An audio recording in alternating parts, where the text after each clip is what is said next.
Life Management Science Labs would like to acknowledge that we live and produce this podcast on the traditional lands of the Wurundjeri people. We'd also like to acknowledge the traditional owners of the lands of our listeners and our international colleagues. We'd like to pay our respects to their elders, past, present, and emerging.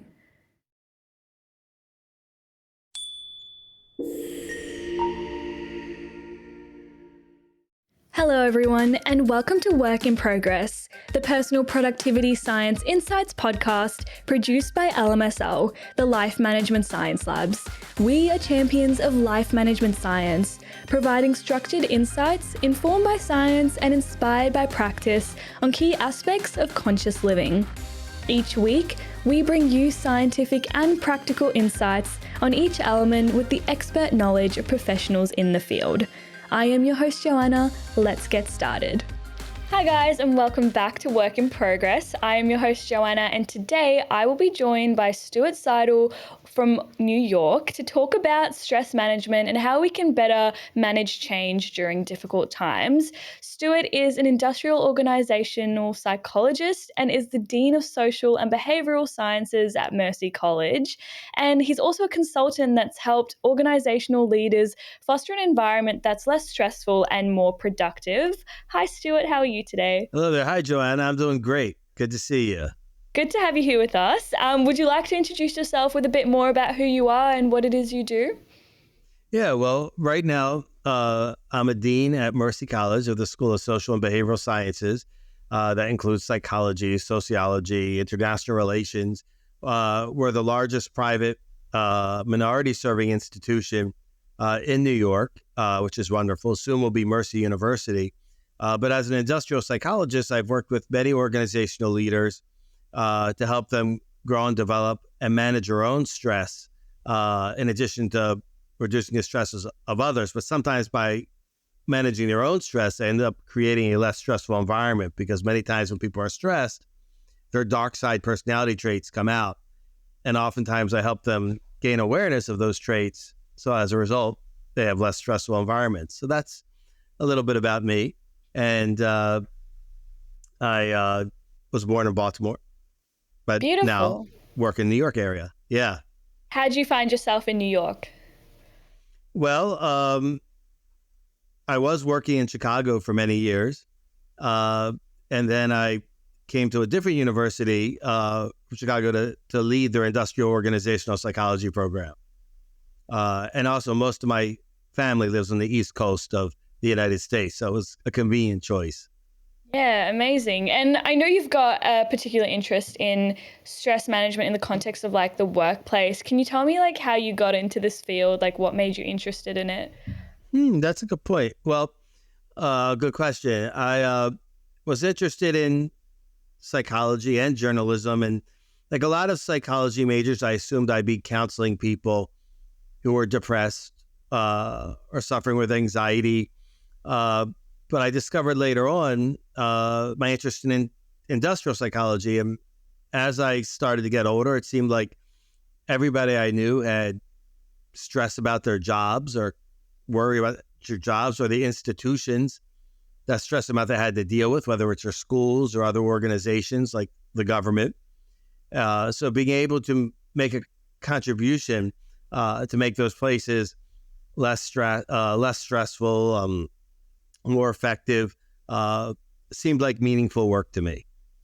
Yeah. So I've enjoyed that.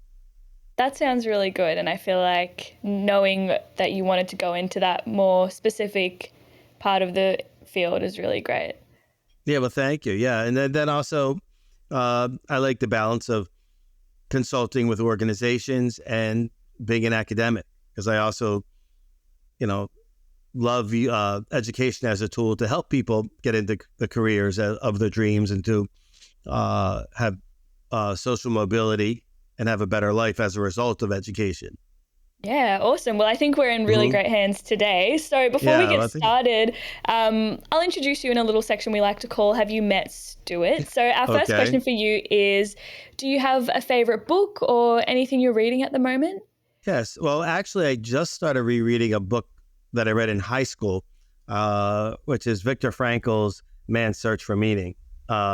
And And I thought that also fits well with today's podcast. Yeah, and what's that one about? Well, Viktor Frankl is a psychiatrist who survived living in concentration camps during World War II as a Jewish person. He was in a concentration camp, and he sort of explains his ability to survive and cope was his ability to find meaning in his life and to have meaning and purpose, and that helped him stay optimistic and hopeful. And then it sort of inspired his career as a psychiatrist afterwards in terms of helping people find meaning and helping people sort of deal with the gap between who they are and who they would like to be based on their desire for a meaningful life. Yeah, I love that. I feel like that's also one of life's biggest questions, finding meaning in that aspect. So that's a really great one to put out there. And my next one is, do you have a movie you're enjoying at the moment or Well, favorite? I was thinking about today what sort of fit with the topic, and I was thinking of kind of a silly movie, but Groundhog Day. And I was thinking Groundhog Day because you were talking about stress and personal productivity. And I think in that movie, Bill Murray, the comic actor, relives the same day over and over and over again. He's stuck in a time loop, and he doesn't get out of it until he finally gets the day right. And through that process, he discovers what is meaningful to him. Where does he find purpose? And often in the beginning, his little stressors and other things he faces makes him grumpy towards people and makes other things unnecessarily stressful. But once he's more clear on what gives him meaning and what gives him purpose, he's able to get better and better at making that same day more perfect. Yeah, and I think more fulfilling. Yeah, for sure. And I think that kind of could be like a really great analogy for this. Like, I feel like when we get stressed or when we're going through change and we're going through difficult times, we feel like we're reliving the same feelings and issues over and over again. And we don't move past it until we figure out what to do. And we expect different results, Yeah. Every time this happens, you annoy me, instead of maybe rethinking your approach and trying to get a different response. Yeah, exactly. So that's a really great one. I think we can definitely use that while we're going through this. Amazing. And my next one is podcasts. Are you into them? Do you listen to any? I've changed a lot, but one consistent one has been The Hidden Brain. Okay. And The Hidden Brain often, it tells stories about psychology. It takes a psychological topic and a area of research and then tells stories and then interviews the psychologists who did the research. And it's always fascinating to listen to. I recommend it. Yeah, amazing. Do you have a favorite episode? Sure. Well, I was just listening the other day to one about what makes people likable. Okay. And how people, and the gap between sometimes when people misperceive their own likability, when people are in situations where they sometimes assume they came across as unlikable, but they did not, or vice versa. Something that was interesting, but there's always interesting ones. It's good questions, good discussions. And I find that a good podcast you learn from, and it passes the time well during a commute. Oh, yeah, for sure. I was listening to a podcast on my way here today, so definitely a really great way to pass time. And lastly, I'd like to ask if you have a famous role model or anyone in your life that you look up to. Well, I look up to a lot of people, but in terms of dealing with stress as a leader, I remember around the same time I became a department chair at a university, that was one of my first major management responsibilities. Barack Obama became president, and I was greatly inspired by his no drama Obama approach. And I started thinking a lot about how if you use too much dramatic language in the workplace, how much more stressful it can make things to be. So I started saying, I want to be like no drama Obama. And instead of saying things like, if we do this, the dean's head's going to explode, and reframing that to a less dramatic response. If we ask the dean to do this, he may say no, but his head won't explode. So trying to replace dramatic language he inspired me to do that and be a little more cool, calm, and collected, and how that could help create a less stressful environment. So that's one person, but I admire a lot of people. Yeah, for sure. I feel like that's a hard question because a lot of people don't have just one singular role model, but Barack Obama is a good one. And I love the whole thing of like making your life less dramatic and going through language as a way of doing that. That's really effective. I've actually never thought about it that way, but that's a really good one to put out there. So thank you for that. And I think we can jump right into our interview questions now. So my first one for you is, over the course of your experience, how would you personally define personal productivity? I think personal productivity is making progress on goals that you find meaningful and that are important to you. Yeah. And when it comes to like finding goals that are meaningful to you, how do you go about that? Yeah, well, I think it's much more difficult than people think. A lot of us feel unproductive because we have lists and lists of things we must accomplish, but many times they include things that aren't meaningful to us. So we never feel good because we have things on our list that are shoulds, or maybe they're there from childhood. You believe that you should always have something or be doing something, but you never really ask yourself the question, why do I want something? Sometimes we know we want something and keep putting it on the list and we never get it done, but we need to ask ourselves, why do we want that? Why do I want to have a certain goal? Why do I want to be able to get into a certain program? Why do I want to have a certain thing done in my house? Why do I want to have my lawn looking a certain way? What is it that I want? But a more important question is, why do I want that? And knowing why it's going to give us meaning. And I think if you don't do that, you often sometimes have a list that's too long of daily things you need to accomplish or weekly things, and you're always feeling bad about it because you're not accomplishing something, and maybe you're not accomplishing it because you just don't care about it. Yeah. And I think... Yeah. No, you go. Yeah.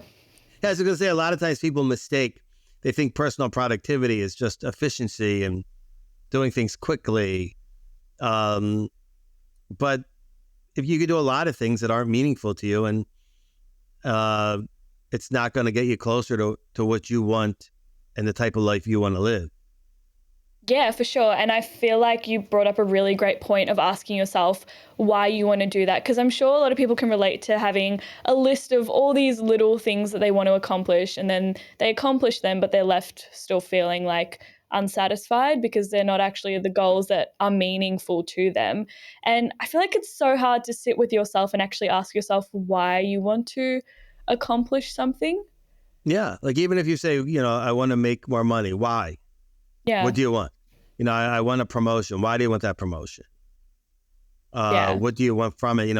And knowing why can also help you prioritize, and also remove things that don't belong on the list because you could be doing it for the reason you don't really care about. And then I think it's also important to reflect on the why in terms of what's driving you on that list. Sometimes the why could be just because, I don't know, you're a conscientious person and you just believe if you set a goal, you must achieve it. And that's always been your personality. But sometimes you're not that person where you're doing something because it's important to you to maintain a certain relationship and you're doing it for somebody else. So even though the task isn't important to you, but maybe it's about making someone else happy and you want to make that person happy. So it may make sense. Yeah. So maybe you don't care about, let's say, I don't know, having a clean dining room table, but maybe someone in your house that you care about does, and that may make it worthwhile to you. But maybe you're doing something to make someone happy that you don't really care about making happy, and you may say, why am I doing that? Why should I put time into that? Yeah, for sure. And how do you even go about having like a vested interest in one of your goals? Like it might be important to you, but sometimes it's not important enough to really work towards it. Mm-hmm. And that's why it's important to explore, because that's why there's a lot of things that are just good to have, but may just not be important enough. And if you start thinking about what's most important, that can help you prioritize. And also distinguishing goals from just tasks. Like I think we have a belief that a goal doesn't count if it's not about a tangible task. You know, you can have a goal related to a relationship. You could have a goal about learning something. And this could be a journey. They may not all be 5-minute tasks every day. You can't always have on your to-do list, master Spanish by 3 p.m. You know, or spend quality time with my children.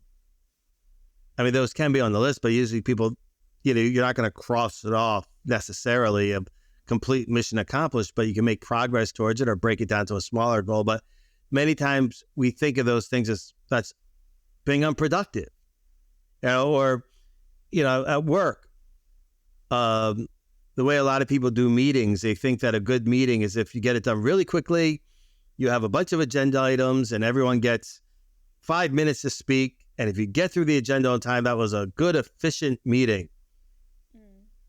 But did you accomplish anything meaningful? Is any product better? Is the team better? Why are you having the meeting? So if one of the reasons you're having the meeting is to build camaraderie, then maybe it's not about just having an efficient task list of agenda items. Maybe sometimes things that seem unproductive, like conversation, actually make sense at that meeting if one of your goals is to get the team to relate and interact. Yeah, for sure. Mm-hmm. So I think sometimes people get upset and say, oh, this meeting was unproductive because we didn't have that efficient list. We just talked all the time, but maybe that was the goal of the meeting. But you should still be intentional and sort of say to yourself, I'm having this meeting, and one of the purposes of our weekly meeting is to build camaraderie. And if people understand that, they won't be as upset if they're like, why was half the meeting just talking versus, you know, efficient agenda items that could have been an email? Yeah. And what about our like more impatient goal setters or people who are ambitious, but they also want things done quickly? Mm-hmm. The type A personality oftentimes are very goal driven, but don't like planning. And that's often their barrier. So type A's often struggle in becoming CEOs for two reasons. So type A's are the people who have a certain wiring where they find certain things stressful because they are always in a rush. They're goal-oriented but hate planning. They like to multitask, and they're easily hostile. So sometimes if you're easily hostile and get easily angered, that could damage you politically. But also if you don't have patience to plan and prioritize, it's hard to be strategic. And so many people with the type A personality don't want to stop and reflect on their goals. They just want to get things done without planning. So that's one reason. So some people are very impatient. And as a result, they may get things done really quickly, but they may not be making things better, more creative, or being strategic. They may just be replicating things or just doing the same thing over and expecting a different result. Yeah, for sure. And I think a lot of us are guilty of that. I know I'm guilty of that at times because we see like the end goal and we want that, but we're not willing to sort of put in all the effort that like will get you to that point and all the time that will get you to that point. Right. You may feel like planning and reflecting is unproductive. You know, let's just go. Let's move. Doing something's better than doing nothing. Well, sometimes doing nothing is better than doing something if that doing something is going to create more damage. Yeah, for sure. And I think that leads nicely into our little next part, which is how would you define stress management then? Yeah, okay. Well, first of all, stress is like fire. Everyone knows what it is, but it's often hard to define. And it's important to pay attention to definitions of stress and stress management. As a scholar who writes about stress, you know, you may find two conflicting articles about why, you know, what are the most stressful jobs in the world, or what stress management techniques are the best. But the first thing you need to look at is how was stress defined in the study. because it's often defined different ways. But anyway, stress management is not about the elimination of all stress. It's really about techniques and practices to make stress more manageable, to help people cope with stress, to help remove some unnecessary stressors from organizations and from people's lives. But it's generally techniques to help you more effectively cope with the stress that's inevitable. Yeah, and do you think there's a correlation between stress and anxiety? Mm-hmm. Yeah, well, I like to distinguish the two, but they have some similar impacts on things like productivity. In my work, when I'm usually talking about stress, it usually is a reaction to specific things. Mm-hmm. You're stressed because you have to go to a training program. At the end of work, you already have too much to do, and it's also going to mean you probably are going to be late to pick up your kids at daycare. You're not stressed. Yeah. Where anxiety, a lot of times, we have where it's sometimes a trait, a characteristic. And until we may not even have a specific stressor, but we just have a generalized state of anxiety. Even if intellectually we know something is good. Like maybe you're an anxious person and you want to get married, but your palms are sweating, you love the person, you're having trouble sleeping at night because just change makes you anxious, but you can't really articulate why. So I usually think of stress as your body's responding to something you appraise as threatening to your well-being, and it's usually tangible, like too much work or traffic or a toxic relationship. Where anxiety is often something that's a little more permanent. It's often still there without something specific bothering you. Like you're still feeling anxious even though you're not in traffic, or you're just home and relaxing, but you still feel anxious, or something that you've always wanted, like the job of your dreams happens, but then suddenly you're just feeling like you can't eat and you can't sleep. So that's how I like to distinguish that, especially when I'm talking about things like change management. The stress people usually feel in change management is they already have too much work, or they're going to come across as incompetent, or relationships are going to change. And then the anxiety is often harder to explain. People just feel like on edge, but they don't really know why. They can't articulate it. It just feels different. And then some people are just permanently anxious, and it's something they deal with. And it's just part of who they are. And some people take medication, or some people just accept it.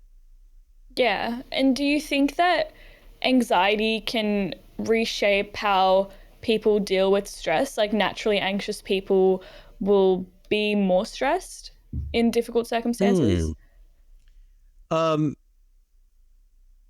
would say that people who, we would call it high neuroticism, people who are easily angered, easily anxious, tend to find most situations more stressful than people who have a more calm or less neurotic personality. But, there's all sorts of differences. A lot also depend, sometimes people who are generally calm can feel stressed too. If they're in a situation where they're overly challenged and don't have the resources to deal with the challenge. But generally people who are wired anxious often find certain things more stressful than people who are not. Yeah, and I think that makes a lot of sense as well. But in terms of like the workplace, how does stress impact like the workplace? Yeah, well, there's a lot of ways to look at it, and it impacts it in a lot of different ways. First of all, you have to say what we're talking about. So if you're talking about what people call sort of arousal or nerves, sometimes a little bit of stress, just a little bit, helps.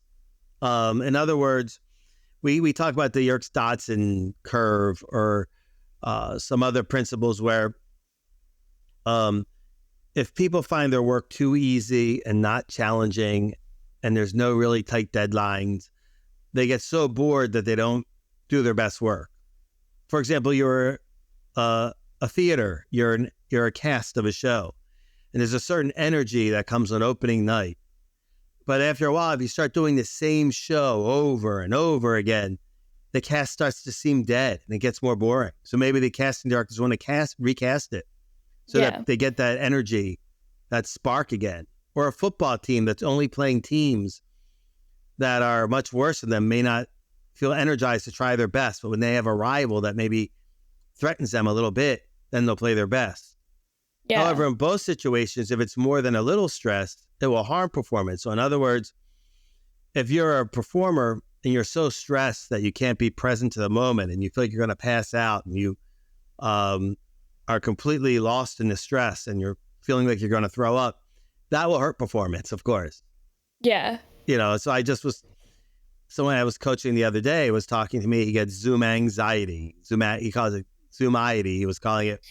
Where at work, he said he gets so stressed before he has to speak at Zoom meetings that he can't even remember a thing he said afterwards. He almost just he's almost like blacks out the entire experience. He's so stressed. Wow. And that impacts his ability to give a compelling, meaningful, point and communication and message, and also to actually facilitate a meaningful discussion afterwards. So that stress gets in the way. But to nuance stress and work a little more, we could talk about different ways it impacts it. A lot of scholars break stress into two categories: the stressors of stress, things that cause stress, hindrance stressors that nobody wants. Those are things like the hassles. Yeah. Like bad parking doesn't make people better at work, or having unclear expectations, or a micromanaging boss, or a volatile boss who loses his or her temper. Those are hassles and hindrance stressors. That makes work better for nobody, for no one at all. However, there's also something called challenge stressors. And that's the stress where you're being challenged in a good way. Like maybe you're a surgeon and you get a chance to try a new technology. And it's a little nerve-wracking because it's something you haven't done before, but it's exciting and you're learning. Or maybe you're challenged because you got a promotion at work and it's the first time you've actually managed people. Yeah. You're still excited. It's like a positive stress in the sense that even though your body's having sort of a stress response, it's not a hassle, and it makes things exciting. And if you cope with it, you'll be okay. You'll be okay. And it raises what's called organizational commitment. So if you have challenge stressors, people often want to stay at their job longer because they feel like they're learning and growing. But the key is how much challenge. So if you're challenging people in their sweet spot, it's exciting. But if you're giving people challenges that are way beyond their capacity, then they just feel anxious and stressed. So it's about making sure people aren't bored, no stress at all, too easy, no challenges, versus stretching people a little bit. That suddenly makes work more exciting. But then getting to the point where they're stretched beyond their capacity, you're making someone make big decisions where they don't have the authority or the training or knowledge. That's going to just make them feel anxious and not good at all. But also stress in the workplace, and this is something that I talk about a lot with you and with others, is when we're stressed, a lot of times our dark side personalities come out and we're not our best selves. And that can impact productivity because our dark side personality traits often end up damaging relationships and other issues around the workplace that end up creating new problems. And what I mean by that is a passionate person under stress may become a volatile person. Yeah. And start being explosive and saying things they didn't mean, or breaking things, or having temper tantrums. So first they're stressed because a work project isn't going as well as they thought. But now they've upset their entire team and have to go around repairing relationships. Now they have more things on their to-do list because of that. Or maybe because you're stressed at work, maybe your dark side personality has become so reserved that you shut down and go away. So you end up feeling productive because you're by yourself working all day. Yeah. However, to get But for the work to really be good, it needs input from a lot of people. And to get buy-in, people have to feel like they're a part of it. So as a result, you have to start again because people don't feel like they were included or didn't give the valuable input they would have liked to have given to that work. So those are just some of the ways stress can impact work beyond just the obvious, like too much stress can impact our ability to concentrate and focus. And we make more mistakes. Yeah. Or we can get sick and can become absent.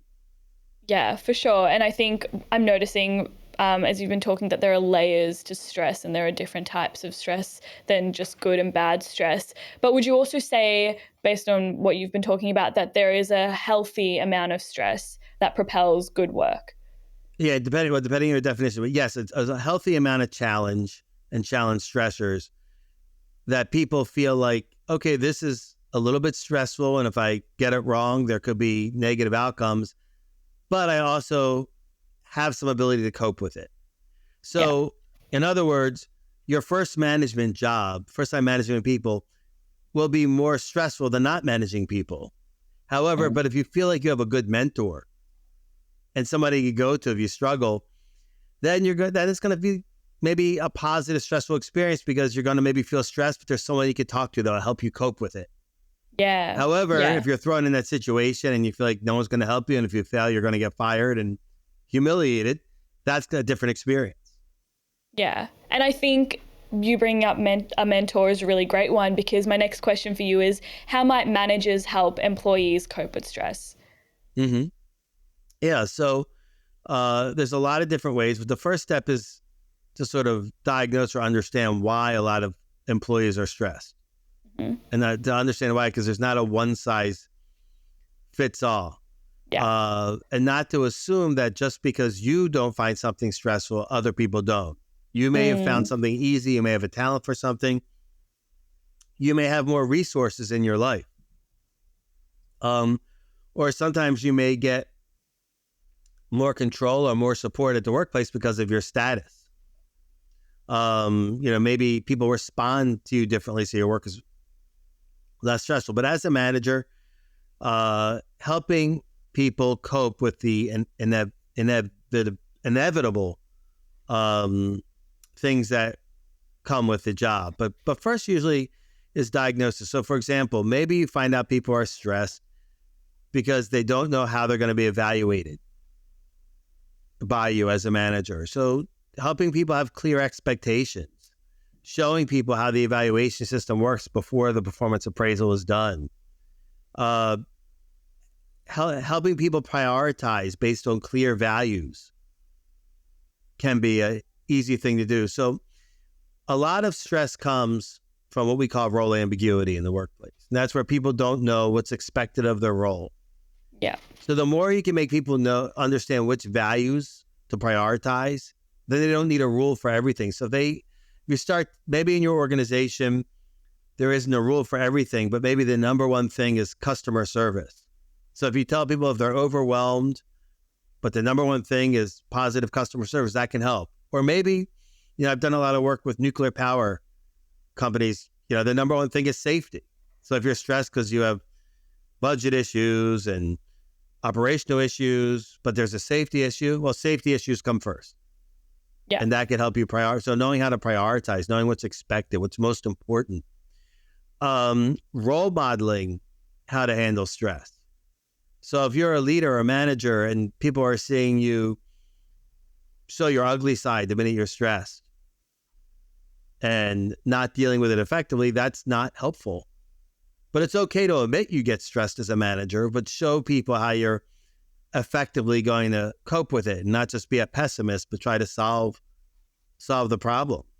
And also sometimes, I'll just give so many things managers can do. Yeah. But I'll just give a couple other examples. One,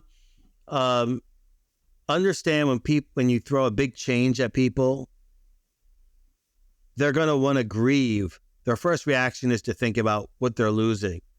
Mm-hmm. So giving people a little bit of time to feel that loss is important as a manager. So you may have known about a change for a month, but your employees are hearing about it for the first time. And your Yeah. mindset will be like, who moved my cheese? Change is good. Well, give them a little time to experience a little bit of grief for what may change, Yeah. and then help them change. And then two other things generally, by hiring well is oftentimes overlooked in terms of the stress management equation. But the more incompetent or unready people you put around your team, the more stress you're going to be. So the more attention to making sure that you hire well will make a less stressful organization. And then finally, a final example I'll give, but I'll give more if you want any more. You could train people in stress management techniques. So at the individual level. And that could be training people in behavioral techniques like progressive muscle relaxation, meditation, mindfulness, or it could be cognitive techniques like teaching them how to dispute distorted thinking. Could be examples of stress management training. Yeah, for sure. And I think those are really great examples. And I guess managers are managers for a reason because they can handle all this stuff. But do you think there might be some undue stress put on managers considering all these different elements you've just mentioned that they need to be aware of whilst also coping with the stress that they would go through with a higher up role? Right. On any survey, a huge percentage of managers feel stressed. And also, it's hard for them, especially those in the middle, to help their employees cope with stress if no one's helping them cope with stress. Yeah. So oftentimes it becomes a vicious cycle in an organization. So if the manager is getting unclear direction from their senior manager, and their senior managers are getting unclear direction from their president, and no feedback, no development, no coping strategies, it tends to trickle down. Yeah, for sure.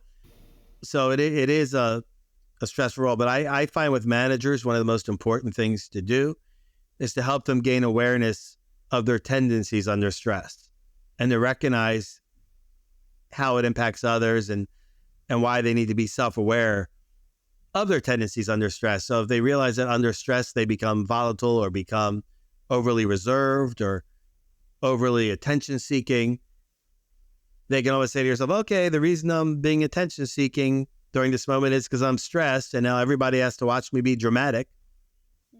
And being aware of how that impacts everyone around them. And that's time for them to go take a deep breath, to do a relaxation exercise, calm down so that they're not making things more stressful. Yeah, for sure. And just going back a bit to when you said that if employees are experiencing a loss, that it's important for managers to let them grieve that loss and have that time to process a change. Do you think that then empathy is a really key trait for managers to have to be able to discern that and give employees that time they need whilst also being there to help them through change? Correct. And, some level of empathy is necessary. So a good manager has some empathy and self-awareness. They don't need to have sympathy. They don't need to be crying with the employees or losing sleep overnight saying, oh, I just stressed out every employee because I told them that we may close down one of the sites and people may have to move locations. But being able to put themselves in the perspective of suddenly realizing things are going to change and they're worried can help you generate a more helpful response. And allowing people the time to grieve isn't the same as allowing people to sort of to talk negatively about the change forever. It's just giving some people the freedom and the psychological safety that they can express some of what they're nervous about and potentially get comment or just understand it, and recognize that it may take, at least some time, not expecting them to suddenly be positive about everything 5 minutes after hearing about the change. Some people will pretend to be that way or know that that's the way they're supposed to be, but it's just human nature. It's a natural response when you're told something's going to change. Even if it's intellectually good, we often go to what we're going to lose and what's different. So people think that, and so understanding that and giving people a day or so to process it before you start telling them you must be a positive thinker. I will hear no negative talk. I don't think that's good. So letting people be authentic and not have to fake it in every environment is important. I mean, there's places where it may be inappropriate for them to express their grief, perhaps in front of customers or in front of certain people, but they should be expected and given the safety to express some of the things they're nervous about, because it's very normal. Yeah, for sure. And normalizing that in the workplace would be very important, as opposed to always being on the grind and expecting people to just move from one thing to another. Exactly. And one of the most stressful things in the workplace is not being allowed to be yourself. That's exhausting. We call that emotional labor. Okay. So if all day long you have to fake your emotions, eventually that becomes a stressor. Mm-hmm. It's easy to do in small, quick moments. Like, it's easy for a server at a restaurant to fake happy for a quick interaction at a table and then go back to the kitchen and be sad again. Yeah. But if you have one of those jobs where you're in an open workspace, people have to see you all day long and you have to have a fake smile on your face all day long, and you're not a happy person, and you're not an extrovert, that could be very stressful. Yeah. And what can emotional labor do to someone over an extended period of time? It can cause burnout. So, and I actually did my doctoral dissertation on emotional labor in the workplace. And when people can't be who they are, their authentic selves, they have to fake their personality, it can work for short periods of time. And sometimes it's a script that can be helpful, but it's a double-edged sword. Generally, people who have to be someone they're not day after day for long periods of time start to wear down. It makes their job exhausting. And as a result, they suffer burnout. And when people become burnt out, they've been stressed so long, they become closed off, apathetic, negative. They have trouble finding meaning in work. And it's much easier to help a person who's just stressed versus burnt out. Because once people are burnt out, they're almost exhausted and they become cynical. They've almost given up that their work can make a difference. So it's often better to try to help stressed out employees cope with their stress before they get to the point of being completely burned out, shut down, cynical, apathetic. Yeah. So that's often a good thing, especially when good talent is hard to find. You see a lot of nurses, for example. There's a nursing shortage here right now. Okay. Right? I don't know if you have a nursing shortage too in Australia, but we have a nursing shortage here. And it's not because enough people aren't trained as nurses, but a lot of nurses quit during COVID. Yeah. And don't want to go back. And a lot of nurses, even though that's a nice paying job, there's a lot of opportunities, get burnt out. And you may have a grumpy nurse and say, how could that person want to help you? They seem so grumpy and angry. Well, because if they feel like they're stressed every day, nothing's getting better, they're not heard or listened to, if they feel like they're not being treated well, they burn out and they feel exhausted from that work and end up wanting to do something different. So consequently, right now, it's hard to find enough nurses. Same with teachers. We have plenty of people who are trained as teachers right now, but some areas have a shortage of teachers because during COVID and other situations, parents were brutal. The situation was tough. There's many people who felt like they weren't appreciated. They didn't have control, and they burned out and they don't want to go back.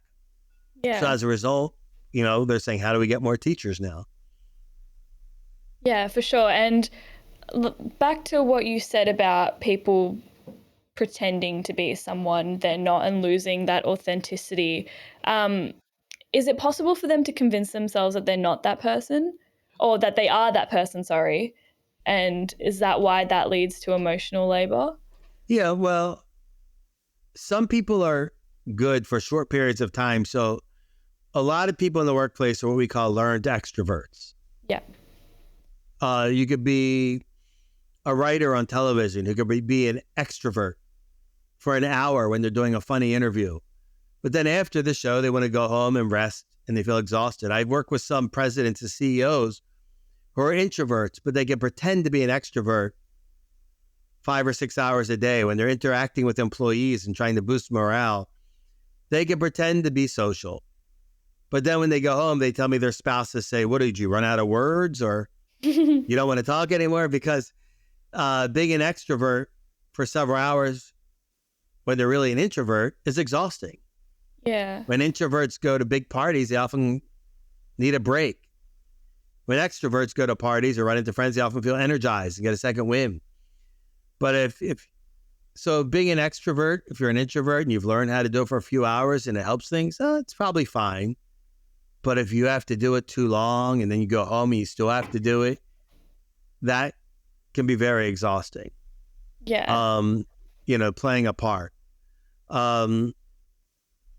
And sometimes people can make mental shifts where they find ways to make it feel like they're being authentic or find ways to do it where it's not causing too much strain. But if you feel like you're not being yourself and if you feel like you're acting all day long and you're always have to be on and watch yourself and monitor yourself, where it's going beyond just basic self-awareness, but you're feeling like you're, playing a role all day long, that's exhausting. That's hard. Yeah, for sure. And it can be tiring and a source of dissatisfaction. And I guess that could even lead people to wanting to quit or remove themselves from that situation entirely. Correct. And they do. And so, and even let's take it in a little way. Let's say you have to give a presentation and you want to help someone at work give a presentation. So you say, hey, tell some jokes. That's always a way to make it a good presentation. But let's say you're a person who doesn't consider themselves as comedic or having a good sense of humor. That just adds another layer of stress. So you tell a person who doesn't think they're good at telling jokes that the way to have less stress is to tell jokes at their presentation. That's going to make them feel inauthentic and add another layer of stress to public speaking. Instead, to relieve the stress, tell the person, you're charming how you are. It's okay to be a little bit nervous. Be yourself and people will love you. That's why we hired you. We like you the way you are. Who you are is engaging and you don't need to be somebody you're not. You don't need to play a role. And the more authentic you can be, the less stressful it is. Now, of course, if someone's a total jerk and no one in the office likes them and telling them to be themselves at a public presentation may be dangerous, but that's a different issue. Yeah. But the point is, if you're trying to make someone who had the task of making a speech and making a speech stresses them out, then you give them a solution that involves them not being authentic, that's adding more stress. Yeah. Yeah, for sure. And how do you get like an employee, for example, to do something without it taking away from their authenticity? Because sometimes you can be like, hey, can you do this? But it's not inherently who they are. How do you balance that? Yeah, well, sometimes if you trust a person, you get to say, hey, this is how I would do it, but feel free to put your own twist or your own mark on it. Here's how I do a presentation, but if you like to do it a little differently that fits you, that's good. But also, a lot depends on how big of an ask it is and also what they mean by it's not being them. Sometimes you may want to push back if maybe they're misunderstanding what you're asking. Like if you say, I need you to be at this presentation at 8 a.m. and they say, well, I'm not a morning person. And you say, well, we're open from 8 to 4 and that's it. That probably wouldn't be a good response. Like, no, just be who you are. Do the presentation whenever you want. Well, we can't control that. Yeah. Yeah. But there are situations, where it may make sense where someone says, I don't do this in the morning or that because it's something very unique to them. I've heard singers say, they don't want to sing on radio shows if it's morning because they're not in their good voice yet. So, I mean, there's different reasons. So when people say authenticity, there's extremes, of course. Yeah. But generally, the more you can allow people to bring who they are to a work situation or project, the less stress there'll be, especially if it's for an extended period of time.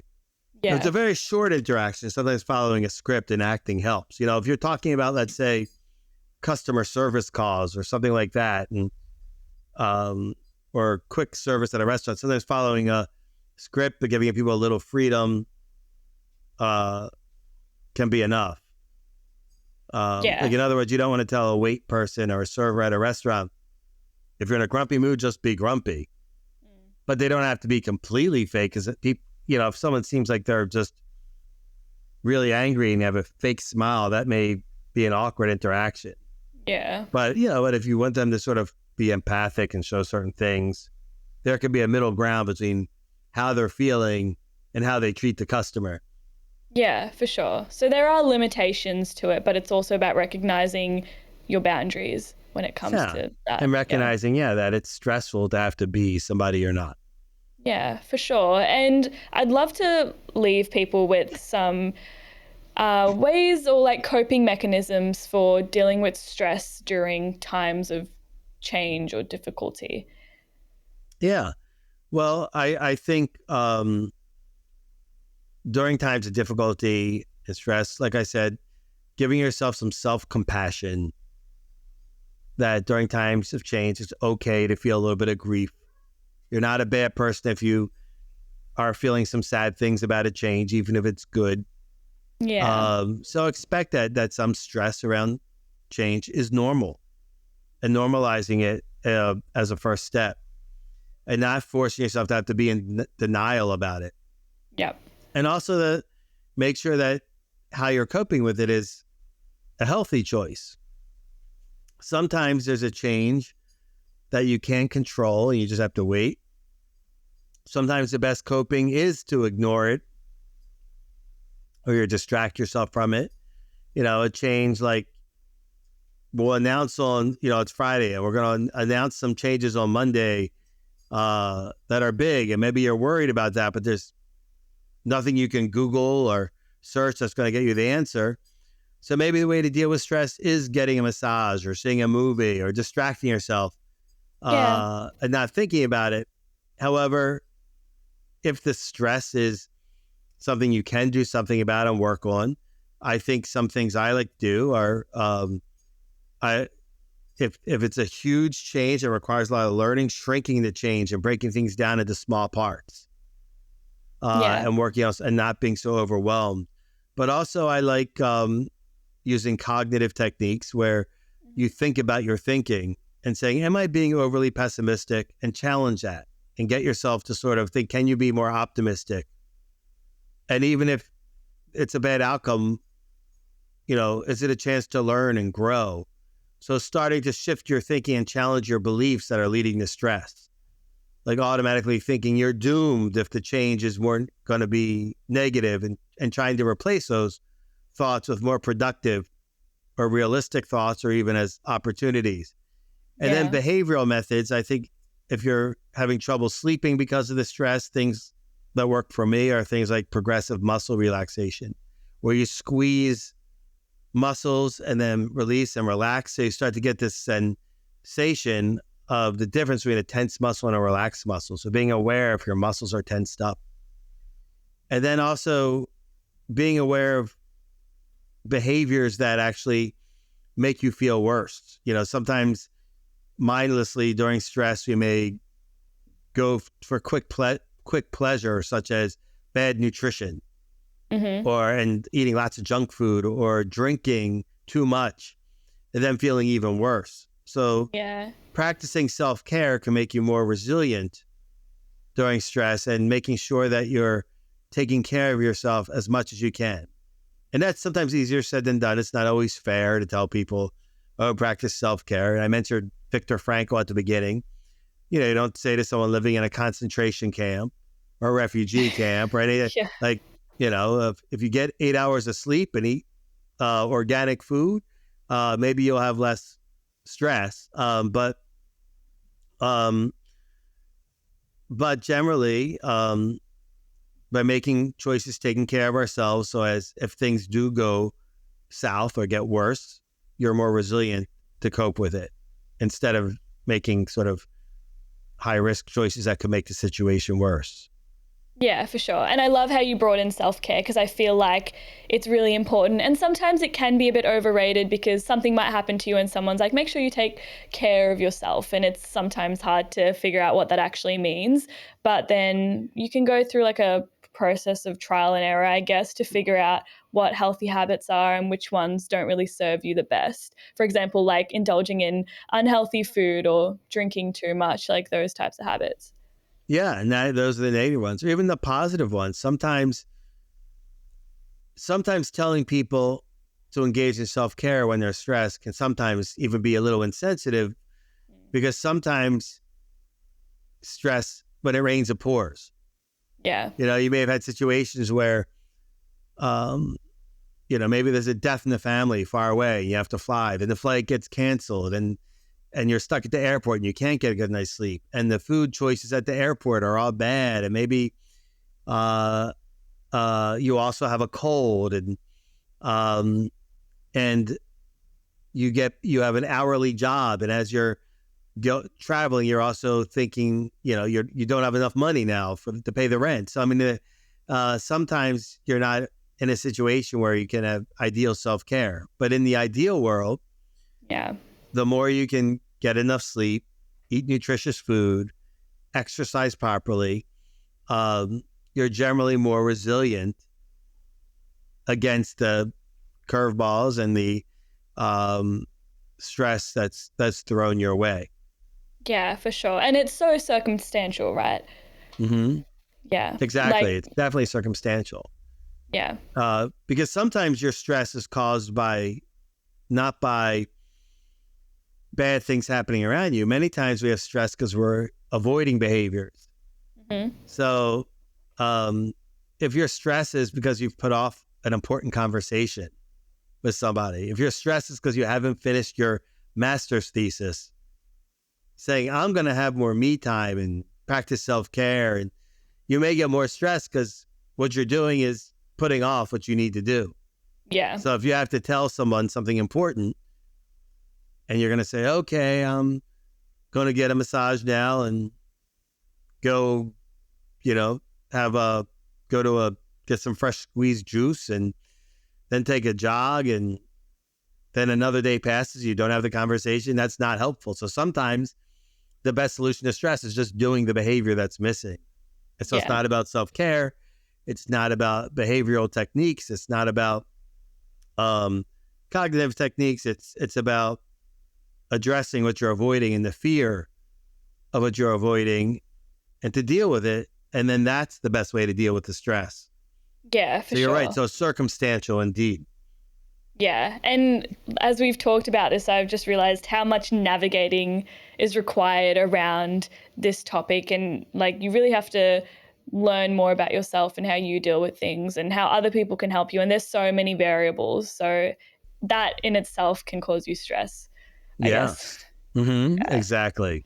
Yeah. So it's really complex, but thank you so much for going through all of that with us. I'd love to move into our practices, habits, debrief section. So this is where I'm just going to ask you how you deal with stress in your life. So my first question for you is there a practice that you use to help cope with stress? Yes. And so for me, a lot of times I don't even think of things as practices anymore, because certain things eventually just become habits. Yeah.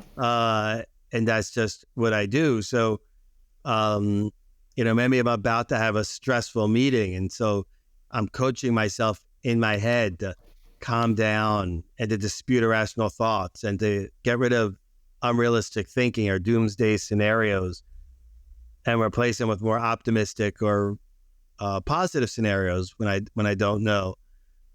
But oftentimes, if I'm about to go into a stressful meeting or presentation, I sometimes close my eyes and simply count backwards by threes. Sometimes that's simple practice.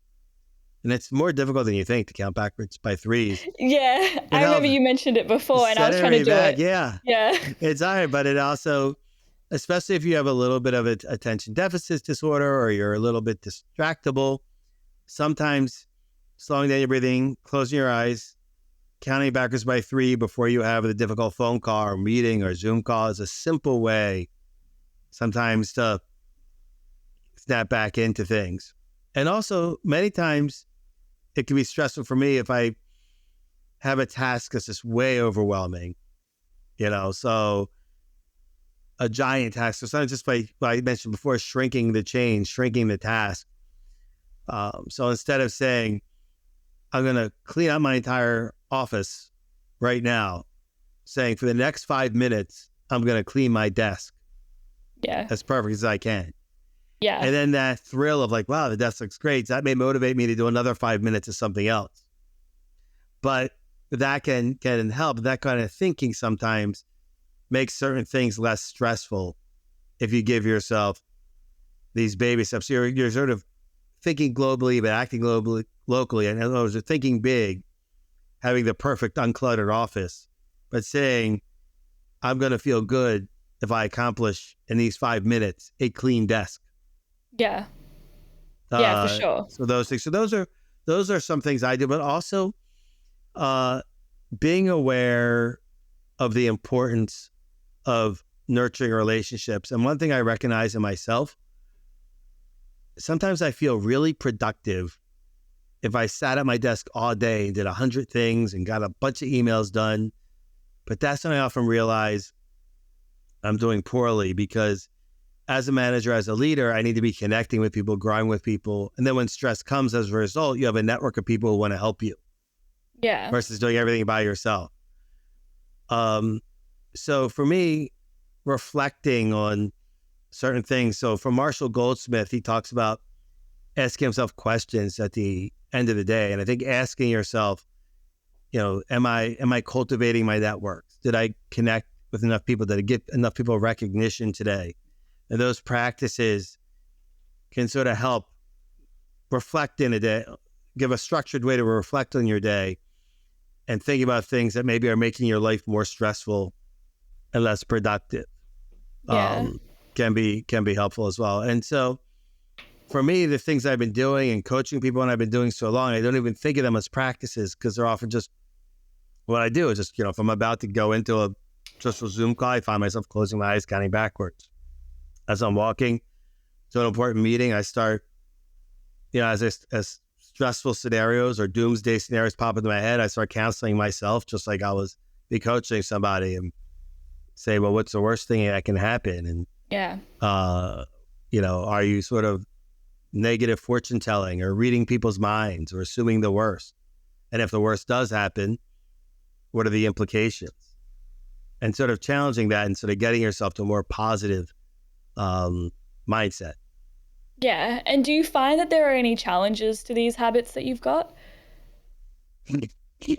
Well, I think for me, no, but it's about what works for other people may not be the same thing. Yeah, of course. A lot of times the relaxation exercises that are great may not work for certain people. Maybe they, some people will say, I like to do yoga stretching as my relaxation, but maybe they'd be embarrassed in their office. Or sometimes people with anxiety, if you ask them to do reflective type exercises, they started getting obsessive and dwelling instead of reflecting. So it may not work for them. So the downside of sometimes things is just assuming what works for somebody else may work for you. And a lot of people, you asked about role models in the beginning. Sometimes people make the mistake of saying, okay, I'm just going to do what this famous person does not work for me. So,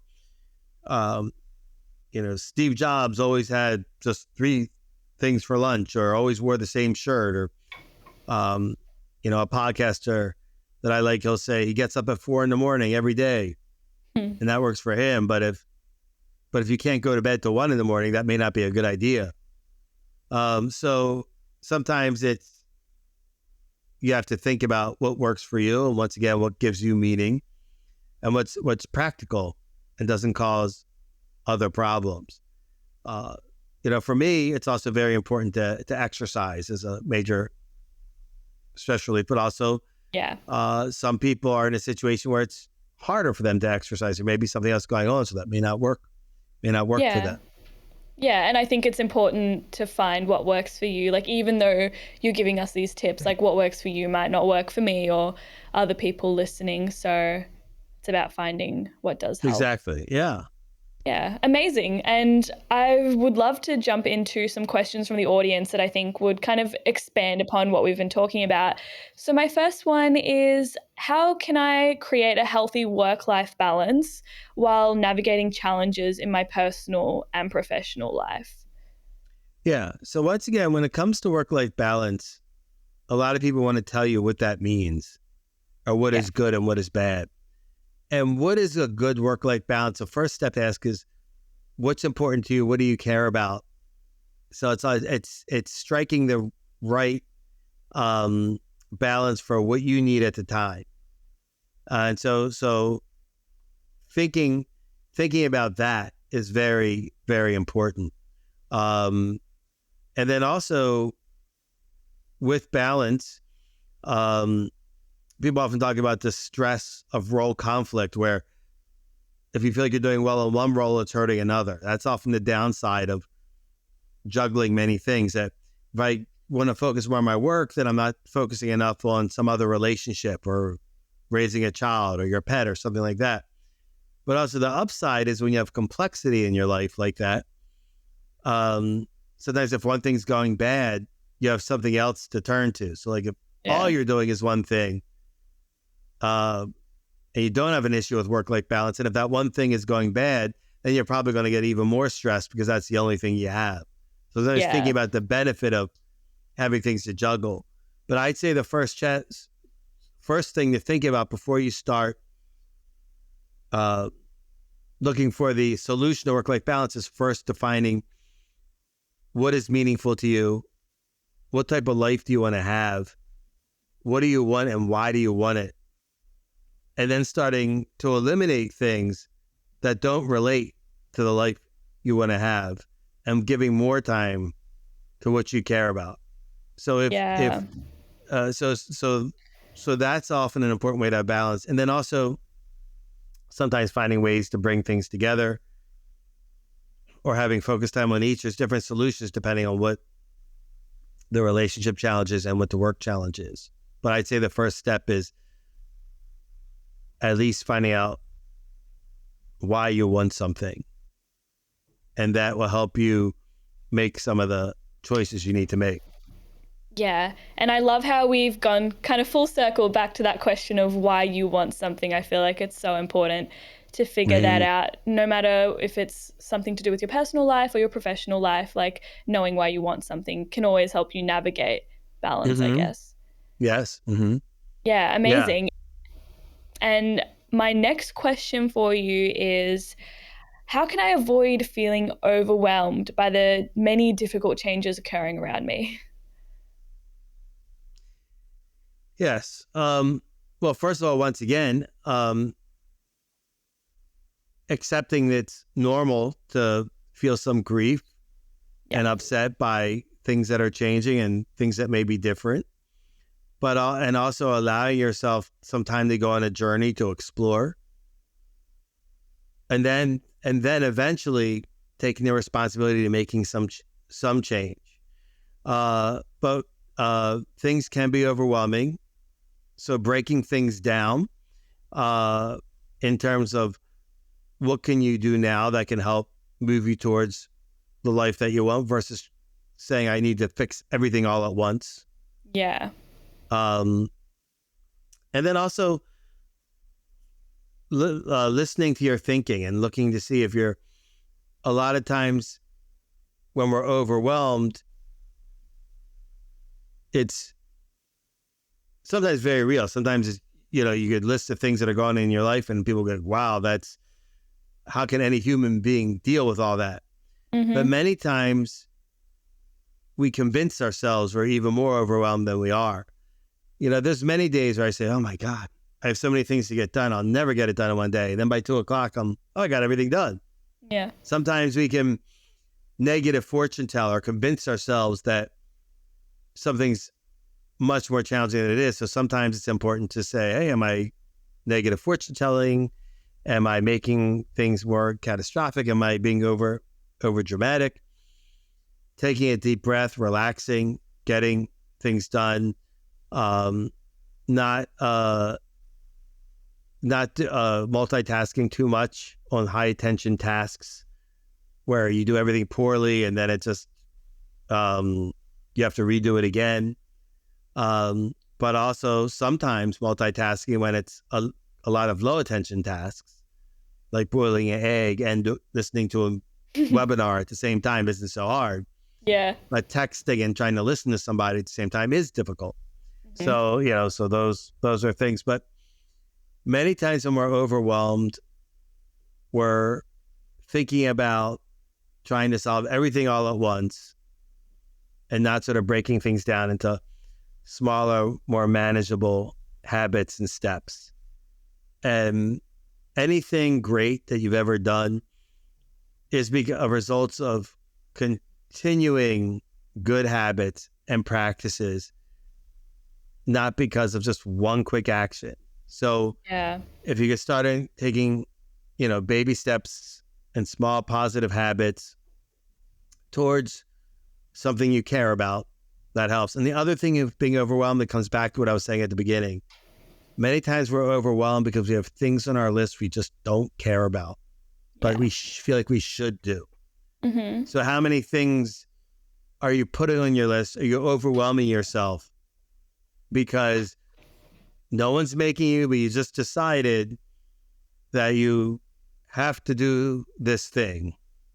You have to go to this event, or you have to make this neighbor happy by listening to their stories for half an hour, or you have to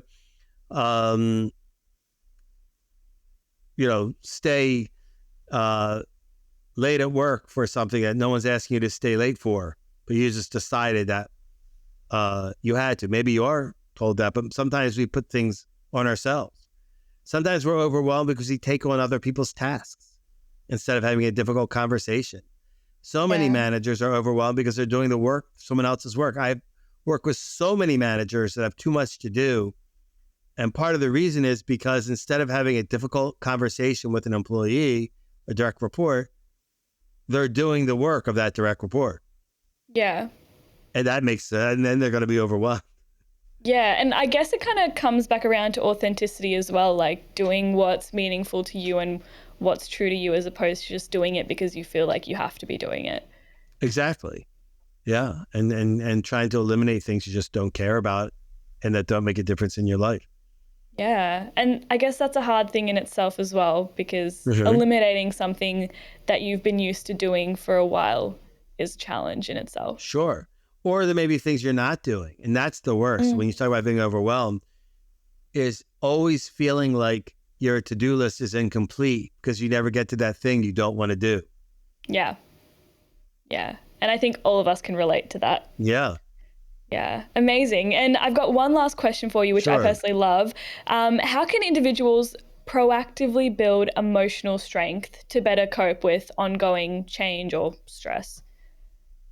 Yeah, well, I think part of it is self-awareness and recognizing your personality and what impacts you and what drives you can help. And so if you become more self-aware that, let's say, you're more reactive than most people, or becoming more self-aware of what you value and how that may be different than what other people's values, that can sort of help you sort of feel less bad about maybe your emotional response to something.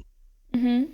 But I also think in terms of managing emotions is that many times we get triggered by distorted thinking. Yeah. We over-personalize things. So many people who are sensitive, which is great that they're sensitive. There's many upsides to being a sensitive person, but many times people who are sensitive over-personalize how certain people are behaving around them and see it as a direct attack. Like, so they may see somebody who's just socially awkward as, being that person being aggressive to them and only to them. Yeah. Or someone who's being a certain way as a very personal negative attack. And so if learning to sort of not personalize everyone's negative behavior and starting to recognize it's their deficit and you don't have to own it. So if someone says something rude to you, your reaction to say is, gosh, why am I so sort of weak that I'm getting picked on now, versus thinking like, oh, that person has some issues that they think it's appropriate to talk to someone like that, and just moving on. Yeah. And I think that's really great, not sort of internalizing someone else's bad decisions or their decisions as a direct attack on your character. Correct. And saying, and not personalizing it. Yeah. So now we're just going to go into our open mic section. So I'm just going to ask you to take the floor, talk about anything that you'd like. You could expand upon what we've already talked about or bring in a totally different topic. So I'll hand it over to you, Stuart. Yeah. Well, right now, in our world, there's a lot of stress. A lot of people are reporting being stressed at work, and being stressed in their lives. And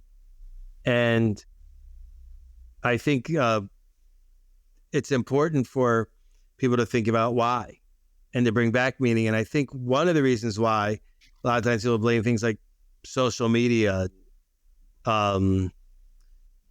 It's not really the social media as much as the fact that we're always comparing ourselves and saying, how are we deprived? And I should have what that person has. And I just want to get back to the conversation of really sort of taking charge of exploring what kind of life you want to have, what brings you meaning, as a first step to managing your stress, to take some ownership of how you want to live your life, and trying to overcome some of these fears, and not sort of comparing yourself to everyone else and saying, how are you deprived? But to say, how can I have a life that I find meaningful, and try to understand why you want certain things that you want. And to try to cultivate a life that's not as stressful, and to recognize your strengths and your talents, what gives you pleasure, and try to, and what gives you meaning, and try to have a life that can let those things blossom. But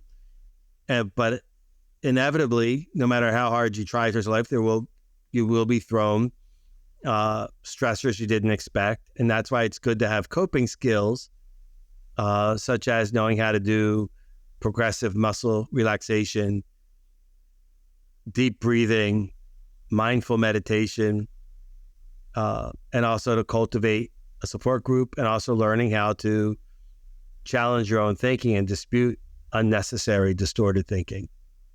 Yeah, beautiful. And I think that's a really great way to end today's episode and tie in everything that we've talked about today.